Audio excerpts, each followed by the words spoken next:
class, I understand that, but I'm requested to use the mic because it's dead on that side, and they're putting the stuff on YouTube, so that's why I'm using the mic. So you must forgive me, inshallah. Salam alaikum. How's the day? Yeah?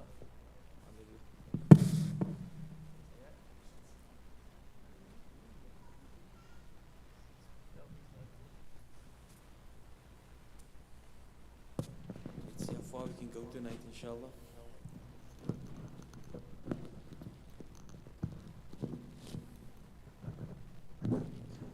Okay, so this is just a recap first of where we are. We're busy with the arkan of salah. It's very interesting to do the arkan of salah. Our salah is the connection between us and Allah subhanahu wa ta'ala in specific actions that we do. And if we perfect these actions, it's easier for us to concentrate on Allah subhanahu wa ta'ala. For example, if you must keep your hands open or if you must keep your fingers closed, the mere fact that you must concentrate on that, it helps your concentration to be more in the actions of salah, and it helps it not to stray like it so often does. So we spoke about the niyyah, the intention. Very important that the intention has to be done in the heart. It's not something that has to be verbalized. It can simply be done in the heart. Difference of opinion between the Shafi and the Hanafi.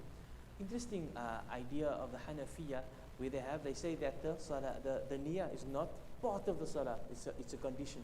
So a condition is like facing the qibla. It's like having wudu. It's something that must be there before and in salah. So it's interesting that, so the Shafi'iyah say no, the niyyah must be part of salah, because as you're saying Allahu Akbar, you must know what you're doing, your mind must be there. The Hanafiya say, well, that intention is there before the time as well. So there's just something of difference of opinion. So you see the Hanafiya put this niyyah, the intention, by the conditions, while the Shafi'iyah put it by the arkans, rukn, integral, we'll call it integrals, which is part and parcel of the salah. So that's some recap. Then we did the takbiratul ihram, the saying Allahu Akbar for the first time. Raising your hands is not compulsory, it's not part of the arkans of salah. So raising the hands is not part of the arkans of salah.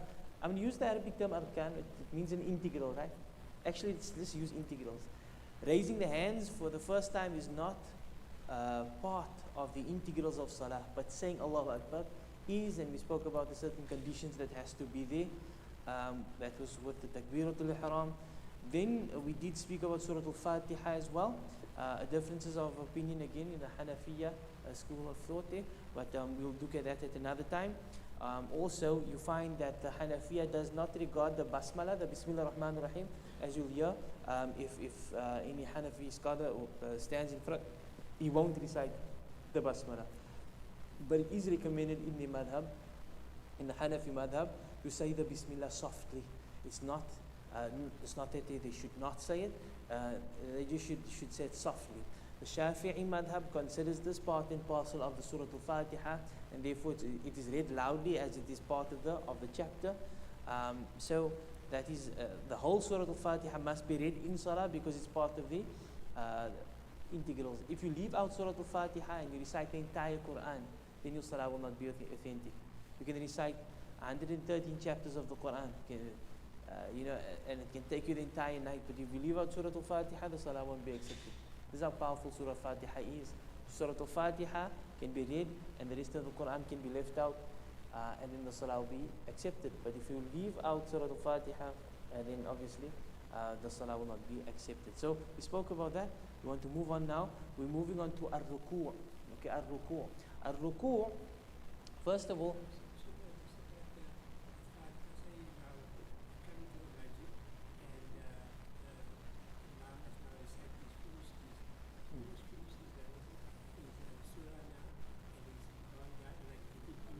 yeah, interesting. So we're going to get to that, but if you have gotten the first three integrals, so it's your takbiratul ihram, your standing, and then the ruku'. Those three, we're not counting Surah Al-Fatiha as a separate one now, it's with the standing. So if you got the first three will be in the ruku'. If you got the imam in the ruku', then you got that rak'ah. So but you have to get him in a pose over there. Okay?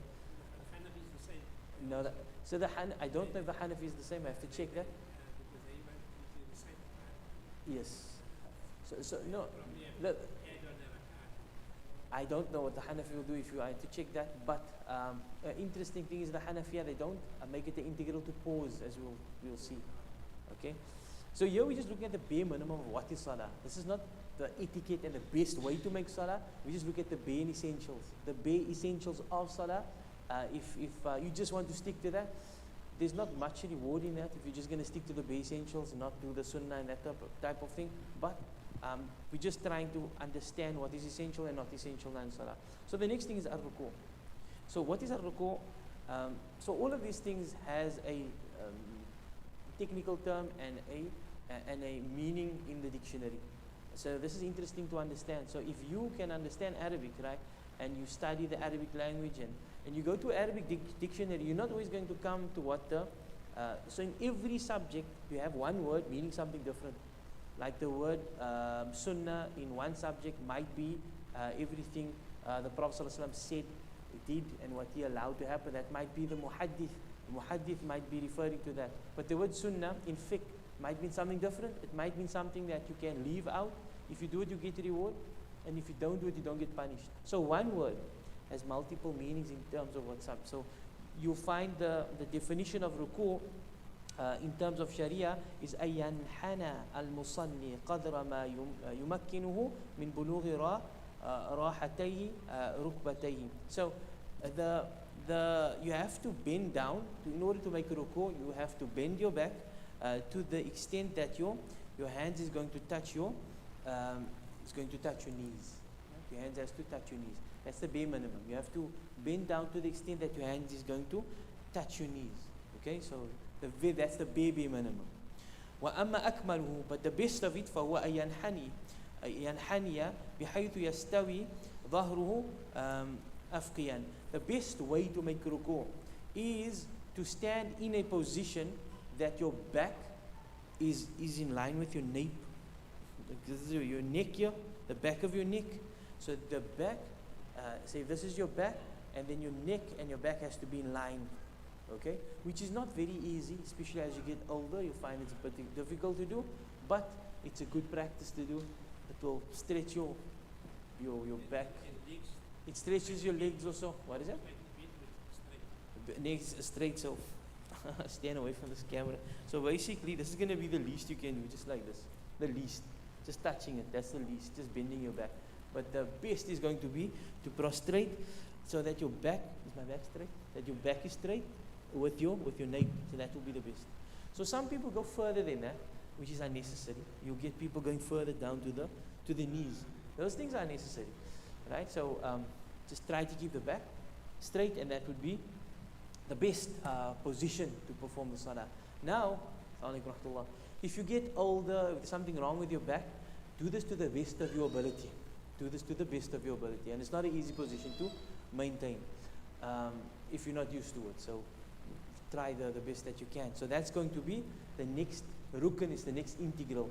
You don't have to say anything in there. That's not part of the integral. The fact is that you're in that position, that bowing position. Back straight, neck straight. And if you can't, just at least bend your back till and try to touch your knees as best and as far as possible. But if you can't, then bend your back as again, back straight and the neck is straight. Many people, including myself, don't do this properly because you actually need someone to look at you and say, no, you're going too far down, you're going too far up, that type of a thing. But if you think of these movements, they're beautiful. These movements, salah is a very powerful thing because you're in tune with your soul and you're in tune with your body. And that soul and that heart, the spiritual heart and the body, all of those things is connecting with Allah subhanahu wa ta'ala. So that movement is an expression of what's happening on the inside. So many times some people are too rigid, they're too fast, or they go excessive in turn. The Prophet ﷺ's movement was fluid, it was easy. So this is your ruku'. So the proof of that comes in Quran and the Sunnah. The Prophet ﷺ, in the Quran you have Ya ayyuhalladhina amanu, or you who believe, Allah gives a command, irka'u, right? Irka'u means to bow down, right? So this is a command of Allah subhanahu wa ta'ala to perform this particular position. So understand, by doing this, it's complying to the law of Allah subhanahu wa ta'ala. So it's a position of honor. All right. Of the hadith, the Prophet sallallahu alaihi wasallam, jazakallah khair. I didn't see this one over here. I thought it was good. So, of the in the hadith, you'll have the Prophet ﷺ, when they describe this salah. So the Prophet ﷺ told the Sahaba, make salah like you see me make salah. Right? You have when they describe this salah, they said, ثُمَّ ارْكَعْ حَتَّى تَطْمَئِنَّ رَاكِعًا. Then he would go down until he paused a bit. So this is the proof of the Shafi'i madhab, because this word comes in the narration. He paused, right? The Hanafiya don't regard the pause as a rukun. It's not an integral. They said you can go down like this. You don't have to. So you can make salah like that, according to the Hanafiya. But according to the Shafi'i, there must be a pause. And the idea behind that, if you didn't pause, you weren't in that position. You were just moving. All right. So there's certain conditions for this. The first is going to be, you have to go down at least to the very minimum. Otherwise, you didn't make ruku. You can't nod your head. You have to go down to the best of your ability. And we spoke about what is the minimum and what is the maximum. So we have a hadith in Bukhari, a clear hadith from Abi Humayd as-Sa'idi. That's the name of the Prophet. Of the companion, and he narrates how he saw the Prophet ﷺ making salah. And he says, وَإِذَا رَكَعَ, when the Prophet made ruku, أَمْكَنَ يَدَيْهِ, he would put his hands on his knees. So how is he going to put his hands on his knees? Is it going to be like this? Is it going to be like this? Is it going to be like that? So that's not part of the integrals. There is a way that he did it, but we're not going to discuss that now, because that's going to be when we speak about the forms of salah, the hayat, this is sunnah, more reward. But the idea is that you have to bend. That's the integral. You have to pause there as well, because you find in the description of the Prophet ﷺ, there's a pause that is over there. There's always a pause over there. That's where it comes from in terms of the, So I think that's fair enough. I'm not going to go into more hadith with regards to that. It's important that we get these positions properly. Imagine standing wrong all your life, and then finding out how to stand properly. What happens at that particular time, we have to be grateful for the fact that we found out that we were standing wrong. Not think, I was standing wrong all the time. Rather, I found the fact that, because sometimes we learn these things in madrasa, 13, 14, and then afterwards you go to high school, stop going to madrasa, and then the next thing you know it's history. So, the next integral, which is number 6, is i'tidal ba'da ruku'. I'tidal is coming up from the ruku position. This is just simply raising. There's a course that I did a couple of years ago called the spirituality in salah. That's why you notice I go off the topic sometimes, because you have this physical form of salah which has to be discussed and it has to be perfected. But sometimes that perfection doesn't equate to the fact that you have to be spiritually there as well. So sometimes what are the tricks that we can do that actually enhances our spiritual state with Allah subhanahu wa ta'ala. So, that's why I actually speak about this sometimes. So you must forgive me if I go on a little bit of an off-ramp over there. So al-i'tidal ba'da ruku, coming up after ruku, this is an integral. You can't go down straight from the bowing position to the prostration position. You have to come up first.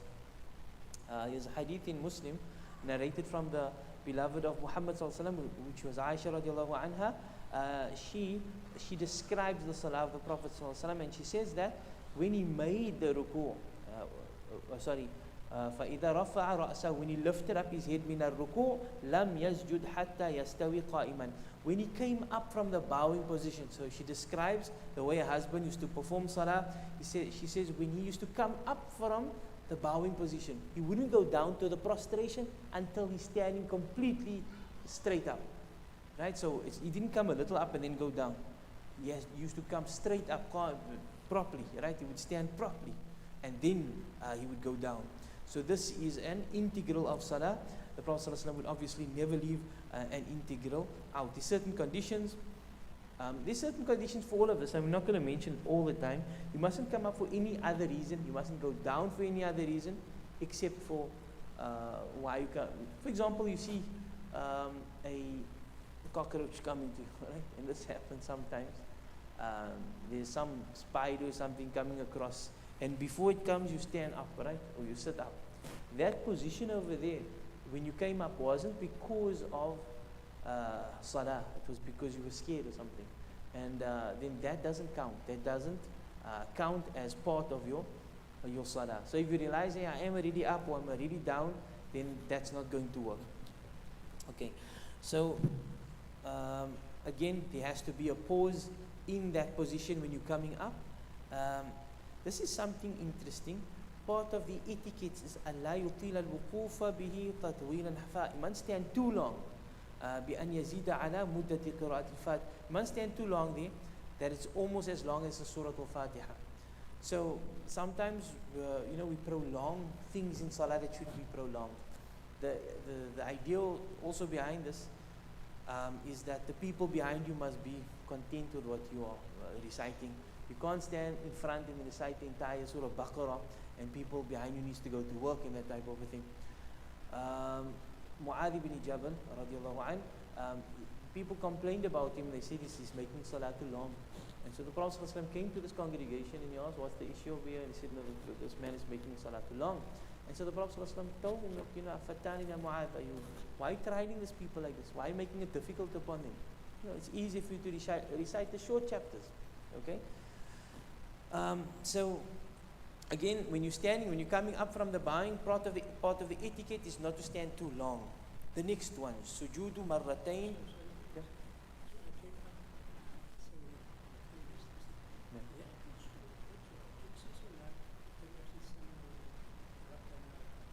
Yeah. Tayyiban Mubarak. Yeah. Yeah. Yes. So that is also part of the adhkar that has to be said. The Prophet ﷺ heard someone saying that and he asked, and he said when he saw that, he saw angels fighting to grab that particular word. But we'll get to that inshallah, whether it must be recited loud or not. Again, we're just busy with the actions now. This is the integrals. So the next is two sajdas. So every salah is two sajdas. One ruku and two sajdas. There is a salah with two rukus, two bows. What salah is that? There's one or two prostrations. There is a salah with two prostrations. Like two, you bow down twice. Yeah. Check that out. Let me know. It's some homework. We'll get to that. Yeah. Right? Try to find out what salah has two prostrations. Okay? Maybe one day when we have an opportunity, we can do it as well. Which one is it? Which one is it? No, two sujuds. The two rukus, two bowing down. Yeah, which is. Yeah. Yeah.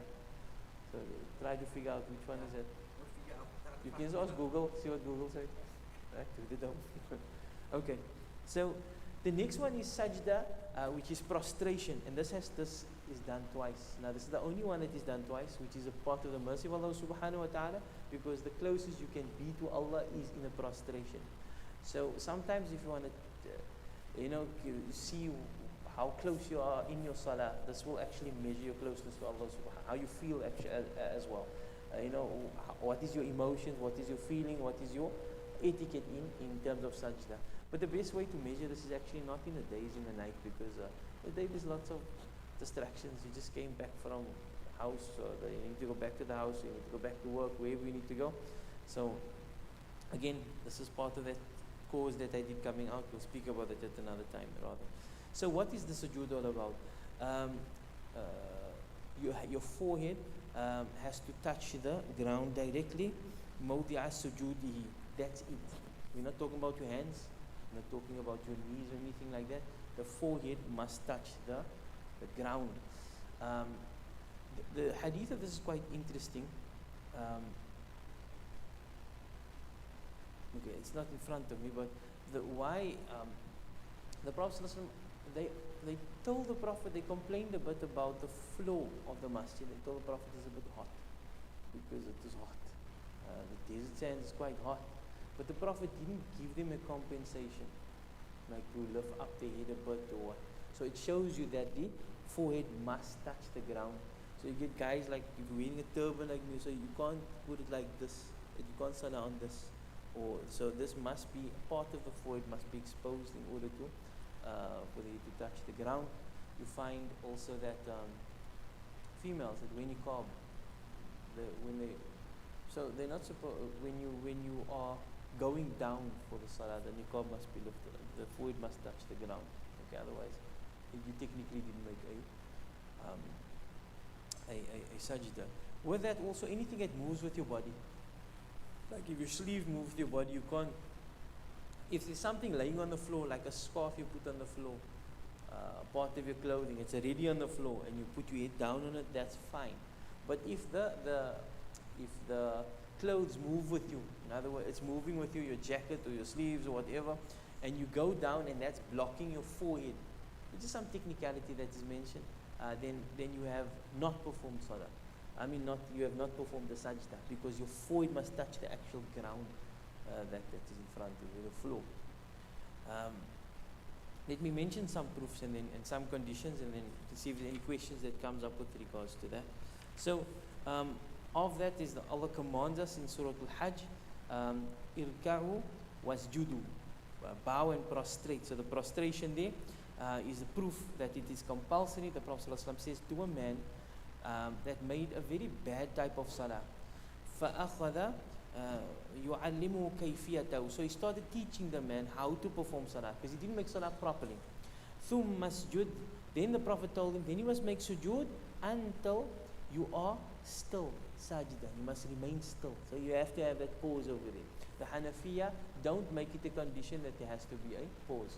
The Shafi'i says must be a pause. And the proof of the Shafi'i is this word that is being still in the position in the hadith. The Hanafiya will respond to that is that that's part of the etiquette, not an integral. It's part of the etiquette to be in that position, to ponder and make adhkar, that type of thing. So, so the conditions, kashfu jibhati inda mulabasati. This must be open, like we've mentioned before. Ayakuna sujud ala sabati a'da. I need to clarify what I said about so the forehead must be exposed, and then the certain conditions for the forehead also to be exposed is that 7 parts of your body must touch the ground. وهي التي عدها النبي صلى الله عليه وسلم أمرت أن أسجد على 7 أعظم. Listen to this. The Prophet ﷺ said that I have been commanded to make sajda on 7 parts of my body, 7 bones. على الجبهة, so it's the forehead. وأشار بيده على أنفه. Then he said the forehead, and then he pointed to his nose. Okay. وَالْيَدَيْنِ, and I've been commanded to perform a sajda on the hands, وَالرُكْبَتَيْن, and the knees, وَأَطْرَافِ الْقَدَمَيْنِ, and the toes. So that's everything. It's your nose, it's your forehead, nose, and your hands, your knees, and your toes. Okay, so that is the way that we should be performing our sajda. Now you might have a question with regards to socks and 7. Huh? So you're counting the so it's 1, 2, right? 3, 4, 5, 6, 7, 8. Maybe one is counted as, maybe this one is counted as 1. Maybe the Yadain is counted as 1. Okay. Huh? Maybe the nose is not. Maybe that's counted as 1. Yeah. Yeah. So this is the complete way to make the sajda, but it's compulsory that the forehead is touching the ground. Yeah. So I must see what is actually counted as 7, but it is definitely 7. So one of that is counted as 1. أن ترفع أسافله على ما أمكن ذلك اتباعا لفعله. So أن ترفع أسافل, you must lift up the bottom from the top, right, as far as possible, which means that your tummy mustn't be resting on your you must lift up the bottom part of your body, which is your bum, as far as possible, right, and the head down. So you're in that position. Okay. And la yasjuda ala thawbin, you mustn't perform salah on anything that moves with you. Wa ayatahamala bijibati ala al-ard, you must put some weight on your head. You must be in a posing position. The best type of wujud, the most perfect, is the following: wa akmal sujud an yukabbira lihawihi. The best way to perform sujud is when you're on top, you're standing now still, Then you say Allahu Akbar. From when you come down, you say that Allahu Akbar till you get to the bottom. The idea of that is that your salah is not empty of say any adhkar. Because if you say Allahu Akbar and then you go down, then there's a portion of your salah that's actually doesn't have adhkar when you're going down. So as you're getting in your position over there, you're not saying anything. So it's best for you to lengthen the takbir, the Allahu Akbar, the movement, so it can fill that particular space. So you're saying Allahu Akbar as you're going down. وَيَضَعَ رُكْبَتَيْهِ Then you first place down your knees. Okay? The Malikiya has a different idea of this, but you put down your knees first. Now, obviously, if you have a problem with your knees, and then you're going to put down your hands first to lighten the blow on the knees, right? So many people do that if there's a problem with the knees.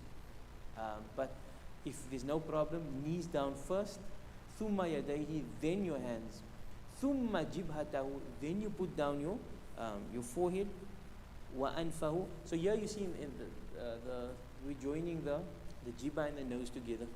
So that's maybe where the seventh comes, the forehead and the nose together.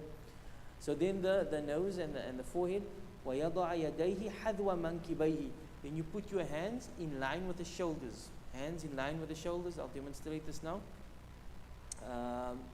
وَيُنْشِرُ أَصَابِعَهُ مَضْمُومَةً لِلْقِبْلَةِ, then your fingers shouldn't be open on the floor. It should be مَضْمُونَةً. The Prophet ﷺ's fingers was closed, right? It was closed and it was all facing Qibla. So you see, if you're doing all these things and you're conscious of this, it makes you more focused on Salah. So hands in line with the shoulders, fingers closed, all facing the Qibla. وَيُفَرِّقُ بَطْنَهُ عَنْ فَخِذَيْهِ, try to lift your tummy from your thighs, right? The idea of that is that every part of your body has an independent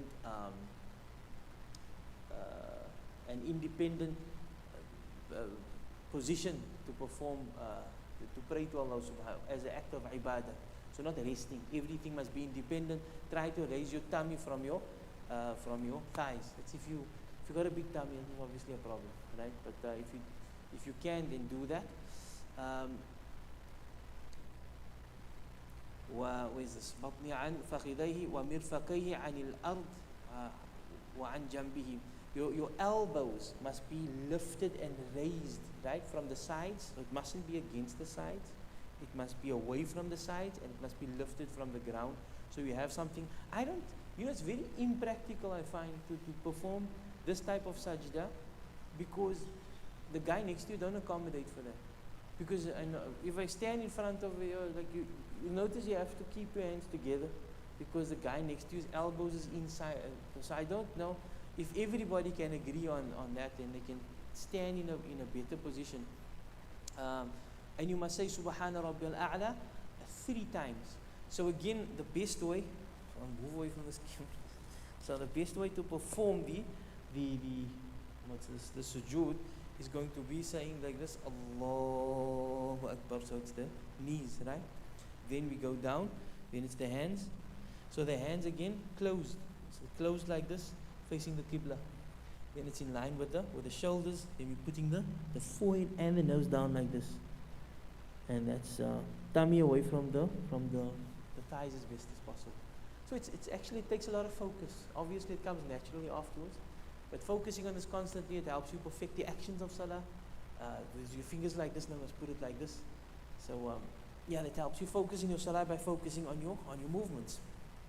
There's a hadith of Muslim where he says, the hadith comes from Al-Barra radiallahu anhu qal, he says, so Barra says, the Prophet sallallahu alaihi wasallam says, إِذَا سَجَدْتَ, when you make sujood, فَضَعْ كَفَيْكَ وَارْفَعْ مِرْفَقَيْكَ. What says مِرْفَقَيْكَ? Then he says, put down your hands, right, and raise the what is this? The elbows. Did I raise my elbows when I did it? Yeah. But it's very difficult to do it when somebody standing next to you. So I did it wrong. Yeah. So you see, if you're doing this, because what's happening, the guy, his elbows coming to you. So in the breaking salah like this. So this is supposed to be away.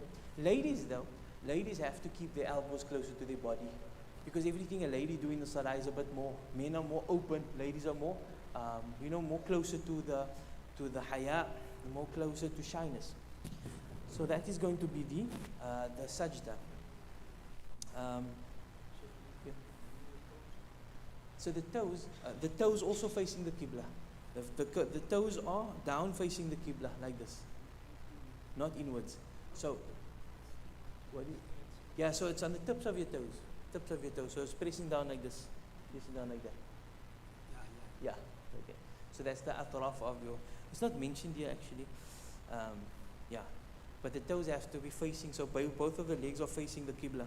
So if you look at the position of somebody in sajda, every single limb from the tip of his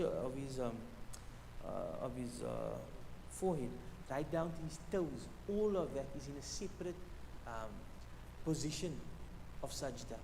So it makes your heart and your mind easy to focus that you are making sajda to Allah subhanahu wa ta'ala. So some of the the pious people would say that there is a sajda that you make that you don't come up from.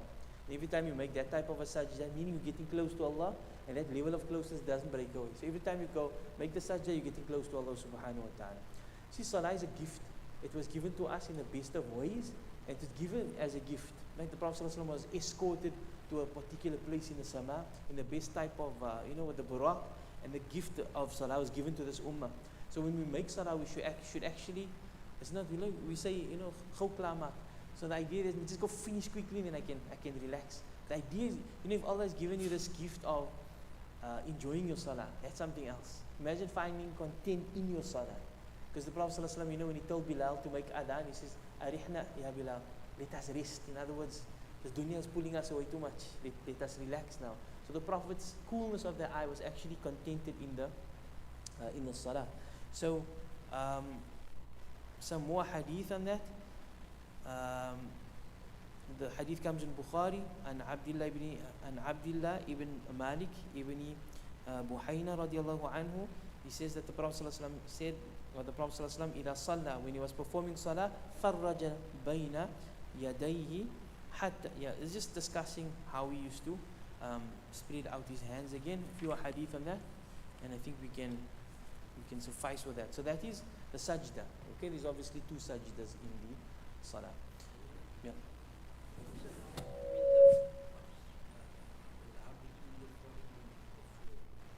Oh. Yes. So if anything is moving between your forehead and the floor, it's in your body, then technically you didn't make a sajda. Yeah, it mustn't move with you, because otherwise you defeat the definition of putting your head. Because you're not putting your head on the floor, you're putting something else on the floor. You with me? Yeah. Okay. I've noticed a few people that does that. Okay. So it's not correct. Not correct, yeah. Some of them actually would have something when they go down, and they'll take something and actually put it. Even. Yeah, I didn't want to get to that, but I didn't want to get to that. Yeah. But yeah. So I don't want to respond to that. Not on YouTube. What is that? Yeah, it sticks. So it's going to stop the. But no, if you go down and that will press it. It presses against because your forehead is open. That's fine. But that particular question I want to answer after the class. Not now. That's going to refer. That is more of the Shia. The Shia, they have this idea of it has to be pure earth, and they have the stone that they put in front of it. Yeah, that is out of the scope of our mother. Yeah, that's on the other side of Robben Island, other side of the ocean. Okay, so what we'll do is I'm going to respond to that later, inshallah. I just don't want to raffle any feathers, because I know there's prominent. We have respect also, to some people, so we don't want to say anything. Okay. Also, there might be differences of opinion somewhere that I'm not aware of. I didn't look at that. I'm speaking now strictly from the Shafi'i perspective over here. I need to look at the Hanafiya if they give some compensations, and the Maliki, and I need to see if there's any other compensations, but I'm not aware of it. I have to check. All right. So that is the sajda. Now that has to be done twice. Now we're coming to, we're almost done with the al-julus bayna sajdatayn, sitting between the sajda, sitting between the prostration. So there's obviously two ways to sit. The one is called tawarruk, when you put your bum on the ground, right? And I'll show you how that's working. Let's see how far we get now. الجلوس بين السجدتين ويجب أن تكون ذلك في كل ركعة. You must sit between the two sajdas. So you can't come up a little bit, like just raise your head and summa go down. You have to come up. Let's see how far you must come up. The proof of that is the Prophet ﷺ ثم يرفع حتى تطمئن جالسا. So in the one hadith, the Prophet Aisha radiallahu anha said the Prophet ﷺ would come up from the ruku until he's standing up completely. In here you see this hadith where the Prophet would come up sitting. So this obviously shows he was in salah. He can't come up and stand. He was was in the prostration. These conditions. The first one is obviously you mustn't intend to come up for any other reason but to sit between the two prostrations. The second one is you mustn't make it too long. No, don't do it too long. Okay. The third one, again, there's a pause over there. So yeah, that is the sitting. There's etiquette to how one should sit. The one is going to be, we'll get to that, but just to touch on it quickly, when you're sitting on your left foot. So many people find this very difficult because they're not used to it. So the idea is going to be this one up, right? So this right foot never leaves the ground. So when you're going down, right, and you're making the sajda, this one stays here. But when you're sitting between the two prostrations, you sit on your left foot like this. So this foot stays up, this foot goes under your bum, you're sitting on it, right? But in the last sitting, when you're sitting for your tahiyyat, then you're going to push this one out. So it's a bit difficult for some people, we're not used to it. Because it puts a lot of pressure on the right hand side, and it's like a little bit awkward if you're not used to it. But we'll discuss that now. But we're talking about that sitting between the prostration. So you have to do it. And then the last sitting, which is the sitting for the tashahud. So you're going to sit like that for the tashahud, like I just showed you now. You put your left foot under your right side, under your right foot. So you're more relaxed. One of the benefits is that if somebody come in late and you see somebody sitting and you're not sure what tahiyyat is this now, because if it's the last one, you must make quick because he's not going to come up. But if it's so now you see, hey, this is the last one, so I'm not going to take too long. I'm just going to go down. Then I can still get the jama'ah because the greeting might come now anytime. But if you see now he's sitting on his left foot, then there's an indication now he's still going to come up, and you can take a bit of your time because he's going to come up anytime. Might well wait for him to stand. Yeah.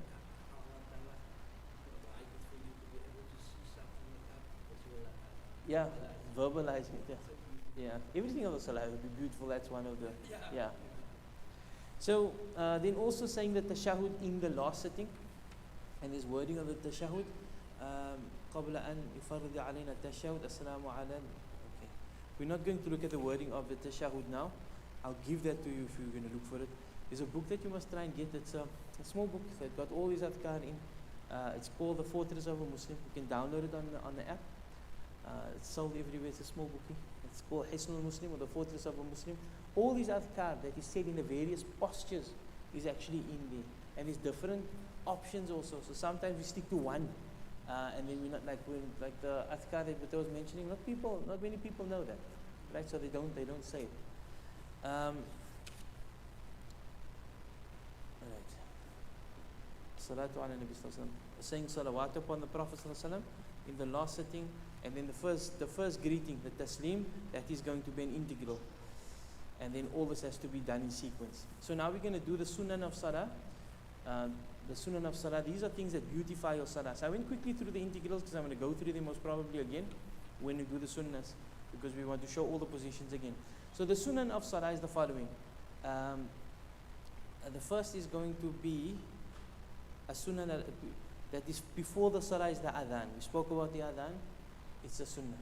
It's a beautiful, if you don't make the adhan, and then it's one of the signs, it's one of the sha'ir of Islam. It's one of the signs of Islam. It's part of the beauty of Islam. But it's considered as a sunnah of the salah. Iqama is a sunnah that has to be done before the salah, a great sunnah. The third is going to be ittikhadu sutra amamahu. I want to read this actually because it's something that I don't practice on upon enough. I take this for granted. Listen to this. The third one is going to be taking a sutra in front of him. A sutra is some type of a, how can we translate this? Like something that you put in front of you, like an object, a barricade or something like that, something that stands up. So you must put a sutra in front of you. تحول بينه وبين المارين تحول بينه وبين. It's going to prevent people from walking through that space. So that space is actually a sacred space. Other people should be respectful of that space.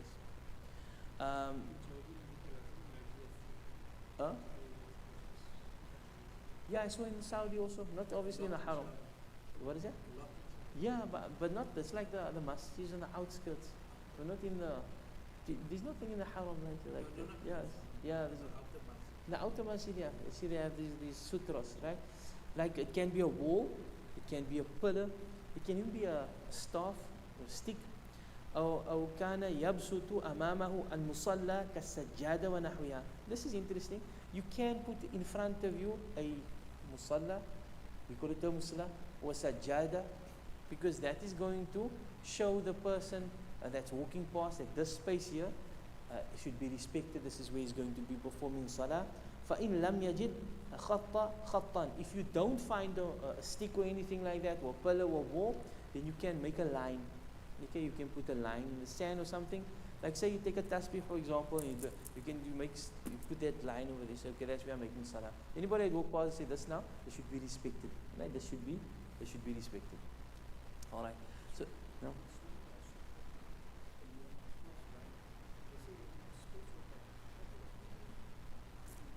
So this is the front. That's the front soft. The front soft doesn't have that amount of. You can, if you want to pass through a congregation, you can go past the front soft, right? But between the softs, it's a bit difficult. The thing is with this, you'll see the hadith that if somebody, it's very strange. Let me read the hadith to you. It comes in Bukhari and Muslim.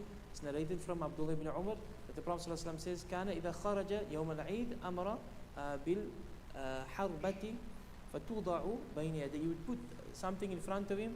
فيصلي إليها, he would perform salah towards it. وكان يفعل ذلك في السفر, he would do that in a journey as well. حربة, it's a rumhun, you would put it's like a spear you put in front of him, and you would salah with regards, in front of that, you put that spear in front of him, you would perform salah towards that spear. والأفضل أن تكون سترة قريبة من موضع السجود. Must be as close as possible in terms of just enough for you to make a sujood.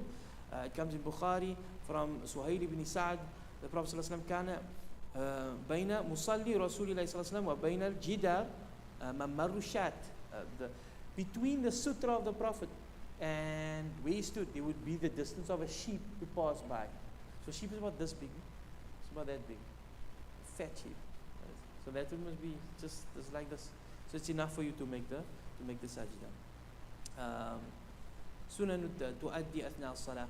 You find other hadith that if somebody walks past that, you must stop him. It's sunnah for him to stop. Now, what is the idea behind this? Because when I first came across this, I was walking in the haram and people's hitting me. And I go, then I would fight back with him because you're hitting me. I didn't understand. I want to walk past. There's no way for me to go. So the musalli, so if you can fight with him, right, until that if there's a death that occurs, then there's no qisas. I mean, that's how extreme this actually is. But what is the whole idea behind this? The wisdom is you need to have respect for somebody performing salah. If you can walk anywhere in the masjid, you still want to walk in front of this guy. It's actually showing disrespect to Allah and to him. So therefore you must, it's recommended for you to stop him. Okay? But also be mindful if the guy can't walk through. What must he do? Then just, maybe gently tap him. So you can just be mindful, and you can be mindful of your conversation with Allah subhanahu wa ta'ala. So a sutra, maybe we should, this will work, this line here will work as a sutra. We don't have to bring our spears and knock it in the front of us here. This can work as a sutra, this line over here. But obviously something standing up would be more preferred, like a pillar or like a wall or something like that. A chair. Yeah. Chair can also work. Alright. We got about how much minutes left?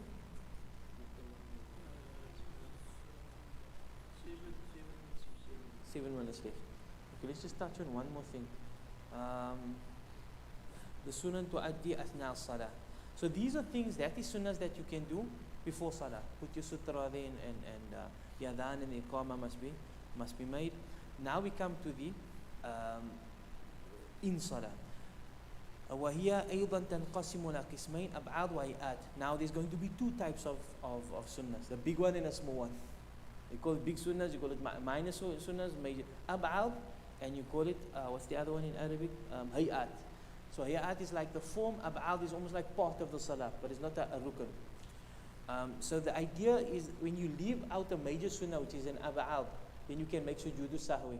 So if you leave out a major sunnah, you can make that sunnah up with a sujood sahwi, with a forgetful prostration. But if you leave out a minor sunnah, you cannot make the sujood sahwi. Alright, so that's why they make the differentiation. So the first one is the first tashahud. When you're sitting for so in Maghrib there will be two, in Isha there will be two, in Dhuhr there will be two, and Fajr there will be one. So the first one is regarded as a major sunnah. So if you just came up, and then afterwards you realize, I didn't perform my first tashahud, you can make sujood sahwi to make it up. But you can't, don't do this. Like if you, like say you're coming up, you performed your this is your first tahiyat, and you come, or you didn't perform it, so you came up. If you're in this position and you realize that I didn't perform my first, then you can't go down. Why? Because you're now in an integral, which is a standing position. You can't leave an integral to go down for a sunnah. Then you actually invalidate your salah. Okay? So you can make that up with making the sujood sahwi, which we will discuss again. Then the second major sunnah is what we say in the first tashahud. As-salatu ala nabi aqiba tashahud. That's like saying the salawat on the Prophet sallallahu alaihi wasallam in that first tashahud.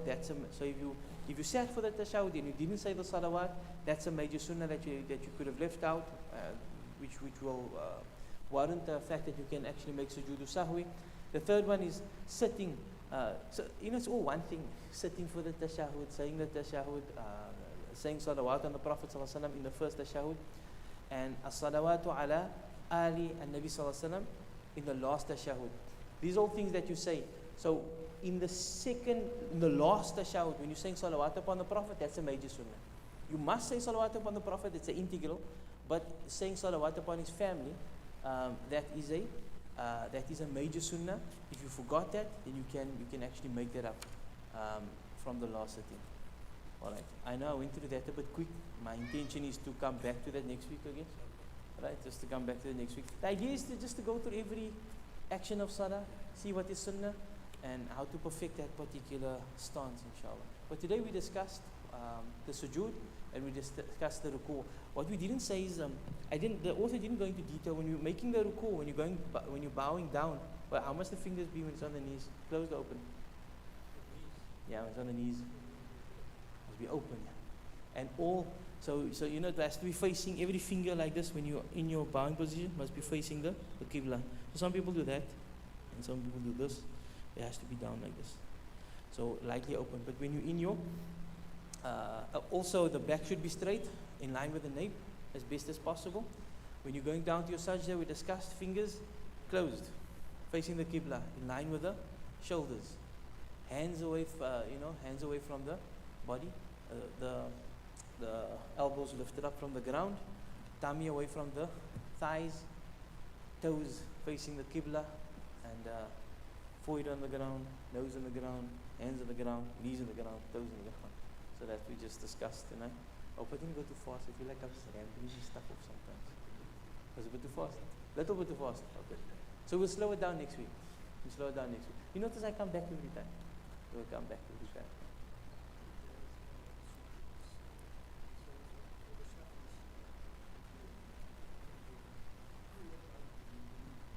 Yes. So kunut is a major sunnah. You can make that up with the sujood.